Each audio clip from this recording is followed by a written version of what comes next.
UAE India में $50 billion की investment करेगा। नाम? सादत अली। अच्छा, सादत अली, आप करते क्या है? मैं लॉयर हूँ बेसिकली। हाँ, बिल्कुल साहिब, फिर तो आपको ज़्यादा इन्फॉर्मेशन होगी। सवाल मेरा बेसिकली ये है, अगर हम दुबई की बात करें, आपको पता है कि मुस्लिम हब है। अगर हम सऊदी की बात करें, वो भी मुस्लिम हब है। अगर दोनों की कंट्री के अभी इन्वेस्टमेंट रेट की बात करें तो ज़्यादा हिंदुस्तान के साथ है। तो $50 बिलियन दुबई जो है वो हिंदुस्तान में इन्वेस्ट करने जा रहा है। क्या वजूहात है? डेली बेसिस पे अगर हम देखें तो उनकी कोई ना कोई ऐसी अचीवमेंट हिंदुस्तान के साथ नजर आती है कंसर्न में, क्यों? देखिए, हिंदुस्तान एक तो बहुत बड़ी इकॉनमी है और दूसरी बात ये कि हिंदुस्तान जो है पाकिस्तान से काफ़ी ज़्यादा स्टेबल है, क्योंकि वो डिफरेंट चीज़ें हैं जो मैटर करती हैं। जिस तरह वहाँ पे करप्शन नहीं है, वहाँ पे डेमोक्रेसी है और वो ट्रू स्पिरिट के साथ इम्प्लीमेंट भी होती है। तो इसलिए वो कंट्रीज़ चाहती हैं कि हम उन कंट्रीज़ में इन्वेस्ट करें जहाँ पे हमारी इन्वेस्टमेंट सेफ हो। हेलो दोस्तों, स्वागत है आपका हिंदुस्तान हाइट्स चैनल में। दोस्तों, पाकिस्तान के मित्र यूएई ने भारत में $50 अरब के निवेश की बात की है। संयुक्त अरब अमीरात सरकार ने कहा है कि वह अगले कुछ सालों में भारत में $50 अरब का निवेश करने जा रही है। पिछले कुछ सालों में संयुक्त अरब अमीरात और भारत की नजदीकी बढ़ रही है। साल 2014 में प्रधानमंत्री मोदी पद संभालने के बाद राष्ट्रपति शेख मोहम्मद बिन जायद के निमंत्रण पर अब तक 5 बार आबू धाबी जा चुके हैं। मुस्लिम देश से भारत की बढ़ रही दोस्ती दुनिया के कई देशों को परेशानी में डाल रही है। यूएई ने तेजी से बढ़ रही भारत की इकोनॉमी पर भरोसा जताते हुए $50 अरब के निवेश की बात कही है। भारत में निवेश की इस खबर ने पाकिस्तान की परेशानी को बढ़ा दिया है। यह खबर सुनकर पाकिस्तान में खलबली मच गई है।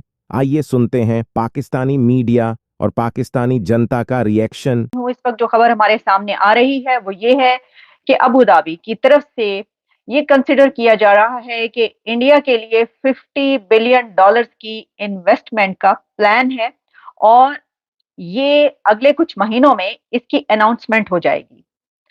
इसकी जो डिटेल्स हमारे सामने आ रही हैं उससे हमें ये पता चलता है कि जो अबू धाबी है वो सेकंड लार्जेस्ट ट्रेड पार्टनर है इंडिया का और ऑलरेडी इंडिया और अबू धाबी के बीच, इंडिया और यूएई के बीच बहुत से बड़े एग्रीमेंट्स हैं। जैसा कि मैंने आपको बताया कि अगर सेकंड लार्जेस्ट ट्रेड पार्टनर है तो बिलियंस ऑफ डॉलर्स की ट्रेड होती है, इन्वेस्टमेंट जो है दोनों तरफ के एग्रीमेंट्स होते हैं। और इससे पहले कई एक खबरें ऐसी आ चुकी हैं कि जब जब जो जो दोनों कंट्रीज के बीच हुआ वो हमने आप तक पहुंचाया।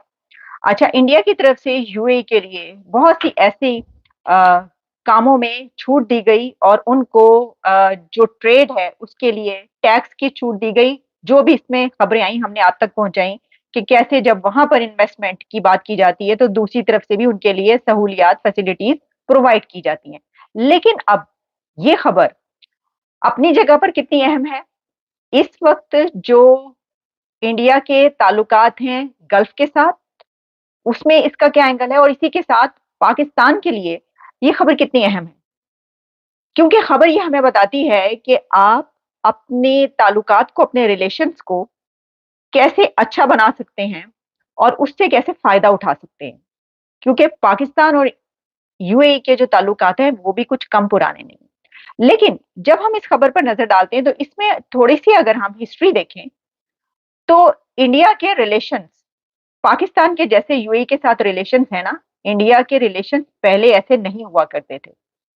1980s में इंदिरा गांधी ने विजिट किया था। उनके उस वक्त जो ताल्लुकात थे वो थे, लेकिन डेकेड्स तक इनके कोई रिलेशंस इंडिया और यूएई के ऐसा इतने बेहतर नहीं रहे। लेकिन नरेंद्र मोदी के दौर में जब इंडिया के प्राइम मिनिस्टर नरेंद्र मोदी साहब ने ये सोचा और अपने रिलेशंस जो हैं वो बेहतर बनाने शुरू किए, तो इस दौरान हमने ये देखा कि पिछले एक डेकेड में यूएई और इंडिया के जो रिलेशंस हैं वो बहुत बेहतरीन हो गए। हिंदू बनिया ये जो है ना वो शुरू से तारीख चली आ रही है। ये खाने के और दिखाने के कुछ और हैं। अच्छा। इनकी अपनी पॉलिसियां और जो है ना जो लोगों के साथ ये बिहेव कर रहे हैं वो बिल्कुल अलग है। ये शुरू से ये है कि कोई भी हिंदू जो है ना वो किसी मुसलमान का दोस्त नहीं हो सकता। अच्छा। अगर वो होगा भी तो वो आपको धोखा देने के लिए, या मतलब उसकी पॉलिसी ऐसी होगी कि वो वक्ती तौर पे आपको फायदा दे, लेकिन आने वाले वक्त में वो हमारे लिए नुकसानदेह साबित होगा। पाकिस्तान एक स्टेबल इकोनॉमी नहीं है, स्टेबल कंट्री नहीं है और स्टेबल डेमोक्रेसी भी यहाँ पे नहीं एग्जिस्ट करती। तो इसलिए वो उनका रुख जो है वो भारत की तरफ हुआ है, और भारत में वो देखते हैं कि हमें काफ़ी प्रोडक्ट्स हैं, इलेक्ट्रिसिटी के इशू नहीं है, वो चीप प्राइसेस में मिलते हैं।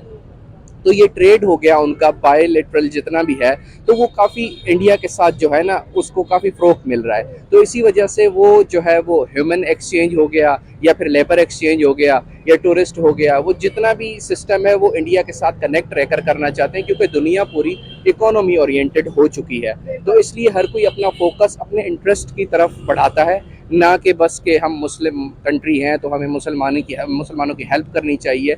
इस तरह से अब कोई भी नहीं सोचता। फाइनेंशियली जो कंट्री स्ट्रांग होगा, जो उनके साथ खड़ा रहेगा, तो वो उन्हीं की सपोर्ट करेंगे। बिल्कुल बिल्कुल ऐसे ही है। क्या वजूहात है, आपने कहा being a lawyer educated person Pakistani, आपने बताया कि भाई वहाँ पर जो है अब गुर्बत नहीं है, चीपेस्ट रेट पे बिजली है, हर मतलब डेमोक्रेसी है, एस्टेब्लिशमेंट भी बहुत अच्छी है, उनकी हर चीज़ है, लेकिन पाकिस्तान का अगर तबके की बात करें, बहुत नॉर्मल तबका जो कि हम कह सकते हैं ना ज़्यादा पढ़ा लिखा ना ज़्यादा अनपढ़, वो ये बात तस्लीम नहीं करता। आज भी उन्हें पता है कि भाई हिंदुस्तान में ज़्यादा गुर्बत है, हिंदुस्तान में ज़मीन पर ज़्यादा लोग सोते हैं, पाकिस्तान में नहीं। क्यों? क्योंकि देखिए ना, हम अगर रेशो निकालें तो इंडिया बहुत बड़ी इकोनॉमी और बहुत बड़ी पॉपुलेशन है, तो इसलिए वहाँ पे रेशो अभी भी ज़्यादा इसलिए निकलती है क्योंकि हम 25 करोड़ तक पहुँच गए, लेकिन वो 1 अरब 40 करोड़ को पहुँचे हुए हैं। तो डेफिनेटली वहाँ पे रेशो बेशक गुर्बत से जो नीचे लोगों का ज़्यादा हो सकता है, लेकिन फिर भी एक स्टेबल कंट्री में इन्वेस्ट करना कभी भी वो जो है ना आपकी इन्वेस्टमेंट ज़ाया नहीं होती। तो आप जब ऑयल रिच कंट्री हो तो आप बड़ी मार्केट देखोगे, डेफिनेटली आप बड़ी रीच देखोगे, तो आपको वहाँ से ज़्यादा बेनिफिट आ रहा है तो आप वहीं पे इन्वेस्ट करोगे। बिल्कुल बिल्कुल ऐसे ही है। अगर हम बात करें सऊदी की, तो अभी मैं दो बंदों मतलब जो नॉर्मल पढ़े लिखे हों, उनको कहूँगी कि सऊदी जो है आपके सामने, सऊदी में मंदिर बन रहे हैं, सऊदी दुबई में मंदिर बन रहे हैं, सऊदी में क्लब बन रहे हैं, तो वो कहते हैं अय्याश लोग हैं, शेख जो है वो अय्याश लोग हैं, शुरू से अय्याशी में थे, उनके पास पैसा बहुत है, और जो इसके पास पैसा वो अय्याशी में चला जाता है। क्या वजूहात है? ऐसी मेंटालिटी पाकिस्तान में है, सिर्फ पाकिस्तान में है, वरना दुबई देख लो, सऊदी देख लो, कतर देख लो, इजिप्ट देख लो, इवन के टर्की देख लो, सबके साथ हिंदुस्तान के ताल्लुकात भी अच्छे हैं, और वो अपनी मतलब माइनॉरिटी जो भी होता है उनको ज़्यादा राइट्स भी देते हैं। बट पाकिस्तान की मेंटालिटी चेंज नहीं हो रही। क्यों? क्योंकि पाकिस्तान बना ही रिलीजन के नाम पे था। तो ला इलाहा इल्लल्लाह मोहम्मद रसूलुल्लाह के नाम पे बनने वाला इस्लामिक रिपब्लिक ऑफ पाकिस्तान हम जिसको कहते हैं, तो ये वाहिद मुल्क है जो मज़हब के नाम पे बना है, तो इसलिए हम इन चीज़ों को तस्लीम नहीं करते। तो सऊदी देखे ना, वो सेक्युलर कंट्री है, उन्होंने रिलीजन को कभी भी पॉलिटिक्स में मिक्स नहीं होने दिया। सेम गोज़ विद इंडिया, चाहे वो लो लेवल पे कितनी ही चीप पॉलिटिक्स क्यों ना करें, वो मुसलमानों को तंग क्यों ना करें, लेकिन अगर हम बड़े पर्सपेक्टिव में देखें तो they have a very good image. तो उनका पासपोर्ट काफ़ी स्ट्रॉन्ग है, तो डेफिनेटली उनकी पासपोर्ट पे आप वीज़ा फ्री काफ़ी कंट्रीज़ में जा सकते हो। पाकिस्तान एक ऐसा हार्ड कंट्री है जो ऐसे मतलब टफ कंडीशन से गुजर रहा है जिसको कोई भी एक्सेप्ट करने के लिए तैयार नहीं है। इवन अपने यहाँ के पॉलिटिशियंस भी इसको ऑन नहीं करते। जो आता है अपना जो है वो सिस्टम पूरा करके वो फिर यहाँ से भाग जाता है। अब देखिए ना, मजदूर यूके से पाकिस्तान कमाने आते हैं और हमारे मुल्क के लोग बाहर कमाने के लिए ख्वाहिश करते हैं। तो definitely this goes with that के मतलब जैसा आप करोगे तो वैसा तो आपके साथ होगा ना। बिल्कुल। आपने कहा इस्लामिक रिपब्लिक ऑफ पाकिस्तान है, हम देखते हैं कि इस्लामी जमहूरिया पाकिस्तान मतलब इस्लाम भी और जमहूरियत भी, पाकिस्तान 76 ईयर में उस तरह से स्टेबल नहीं हो सका। अगर आज भी हम किसी भी तबके को उठा ले, स्पेसिफिक तबके को उठा ले, तो वो ये कहेगा जी राइट्स नहीं मिल रहे। हिंदू उठा लें, क्रिश्चियन उठा लें, इवन मुस्लिम्स में ही हम पठान को उठा लें, हम मतलब जितने भी हमारे मुस्लिम्स में भी तबके हैं उनको भी उठा लें, वो भी कहते हैं कि राइट्स नहीं है। ऑन द अदर हैंड हम इंडिया की बात करें 76 ईयर्स, लेकिन वहाँ से जो होके आता है वो एक ही लफ्ज़ बोलता है, मेरे पास ऑन द रिकॉर्ड ये चीज़ें पड़ी हुई है, वहाँ से जो होके आता है वो ये कहता है कि वहाँ पर ये तबके नहीं है, वहाँ पर ये सारी चीज़ें नहीं है, वहाँ पर मतलब हिंदू मुस्लिम ये सारा कुछ नहीं है, इंसान के तौर पर माना जाता है। अफगानी भी इस बात का सबूत देते हैं। क्यों? बिल्कुल आप सही कह रही हैं और मैं इस बात से इत्तफाक करता हूँ। वो इसलिए क्योंकि देखिए पाकिस्तान में हमारी ब्यूरोक्रेसी, हमारी इस्टेब्लिशमेंट, हमारी पॉलिटिशियंस, ये सब एक चैप्टर पे आते ही नहीं है। कभी फॉरेन जो है वो कहते हैं कि इन्वॉल्वमेंट है, कभी कहते हैं अमेरिकन इन्वॉल्वमेंट आ गई है। मतलब ये डिफरेंट चीज़ों को इश्यूज़ बना के आपस में इनके इंटरेस्ट है वो सर्व हो रहे होते हैं। बेसिकली जहाँ मुझे समझ आता है कि इंडिया ने जो है ना वो अपनी आईटी में बहुत ज़्यादा जो है ना वो डेवलपमेंट की है, और आप देखें कि वो फिल्म इंडस्ट्री में भी बहुत ज़्यादा जो है ना वो अपना किरदार अदा कर रहे हैं, बहुत सारे लोग हैं।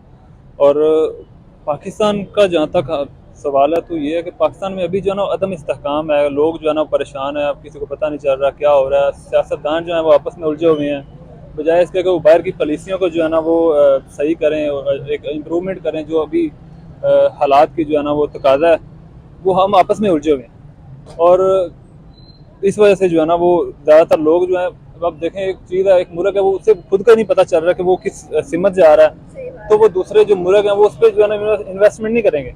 अब इंडिया जो है वो एक सिमत की तरफ चल पड़ा है, एक उन्होंने अपना एक मिशन भेजा है चांद पे, और वैसे भी वो डेवलपमेंट कर रहे हैं आईटी में और बहुत सारे शोबों में।